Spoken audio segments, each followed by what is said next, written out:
আজকে সাম্য ভাইয়ের বাবা মাও কিন্তু নিশ্চিত তার ক্যাম্পাসে তার ছেলেকে রেখে ঘুমাইছিল। আমি চাই না আর কোনো মায়ের বুক যেন খালি না হয়।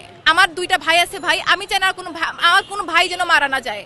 আর কোনো ভাইয়ের জন্য আমরা রাজুতে এসে দাঁড়াইতে চাই না ভাই। আমরা আর কোনো ভাইয়ের জন্য দাঁড়াইতে চাই না, কোনো হত্যা আমরা দেখতে চাই না। উদ্যান কি জিনিস এটা ভালো করে আমি জানি না, শুধু লোকমুখে শুনেছি জায়গাটা ভালো না। কারণ উদ্যান হচ্ছে মাদক সেবীদের জায়গা এবং মাদক সেবনের বাহিরেও আরও অনেক ধরনের নোংরা নোংরা কাজ সেখানে হয়ে থাকে। রাতের পর রাত সেটা খোলা থাকে, সেটা হচ্ছে এত উন্মুক্ত করে দেওয়া হয়েছে যে বহিরাগত বা যারা আছে সবাই এখানে ঘুরতে পারে। তো আমি চাইবো যে এই উদ্যানের বিষয়ে যেন আমাদের প্রশাসন কঠোর হয়। কারণ ঢাবি একটা ক্যাম্পাস, একটা শিক্ষা প্রতিষ্ঠানের মতো একটা জায়গায়, এত নোংরা একটা জায়গা এখনো যে টিকে আছে, এখনো যে মানুষকে নোংরামি করার সাহস পাচ্ছে, কিংবা গতকালে হত্যা করছে আবার তারা দুদিন পরে হত্যা করবে। তো এই জায়গা থেকে আমার দাবি থাকবে যে আমাদের দাবি প্রশাসন যেন উদ্যানের বিষয়ে যেন তারা সজাগ দৃষ্টি যেন তারা রাখে। তারা যেন উদ্যান নিয়ে করে, আমরা শিক্ষার্থীরা প্রয়োজন হলে সেই বিষয়ে আমরা আবার আন্দোলন করবো। আমরা সেই বিষয়ে শিক্ষার্থীরা প্রয়োজন হলে দাঁড়াবো, কিন্তু আমরা আমাদের নিরাপত্তা চাই, আমরা আমাদের নিশ্চিত দাবি চাই। কারণ আমাদের বাবা মা বাসায় ভাই ঘুমায়, আমাদের বাবা মা বাসায় নিশ্চিত আমাদেরকে ক্যাম্পাসে রেখে ঘুমায় যায়।